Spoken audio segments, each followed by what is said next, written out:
Oh, so maybe music not just to your ears, Matt, but also anybody watching at home. The Prime Minister didn't say what help we could expect, but he did indicate that more help would be coming to help people with the cost of living crisis. Any idea about when? I think, do you know what? I think when you look at it, these bills are horrendous. I'm contacted by people in the constituency about there doing surgeries, hearing about the rise in bills and what people are having to, you know, the impact on their standard of living. But I think in real terms it's a moving feast, isn't it? There is a package of support in place now. There is the changes to universal credit, to the taper rate, which is the equivalent of putting £1,000 in people's pockets, those on the lowest incomes. You've seen the change in the living wage, another £1,000 in people's pockets.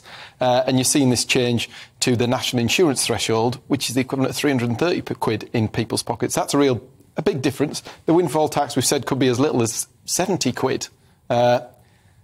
It's an ongoing thing. Actually, when we look at the management of the economy and what we did during the pandemic, everybody thought we were going to get to the other end of the pandemic and there was going to be mass unemployment.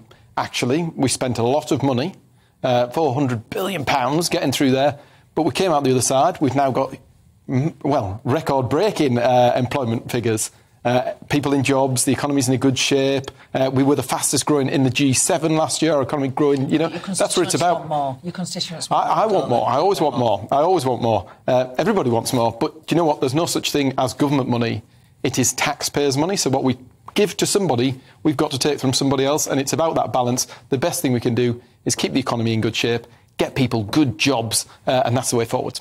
So, Lloyd, I mean, Matt has a point. Unemployment is at its lowest level in nearly 50 years. And the accusation that the Prime Minister made, the potential danger for Labour, is when he said Labour just want to borrow more and Labour have lost elections because of that argument. What do you reckon? Well, when we're told people need good jobs, I think we agree. The problem is the employment figures, if you look under the bonnet of them, is that people are not on good jobs that are able to pay for their basic bills and for their basic food and their basic housing. And we have in a number of sectors runaway inflation. Housing and the housing market has not been sorted out. And again, these are generational problems, some of them, that many governments haven't sorted out. And we now see the bills not being sorted out. We need packages of support for that. And some of that support doesn't require borrowing.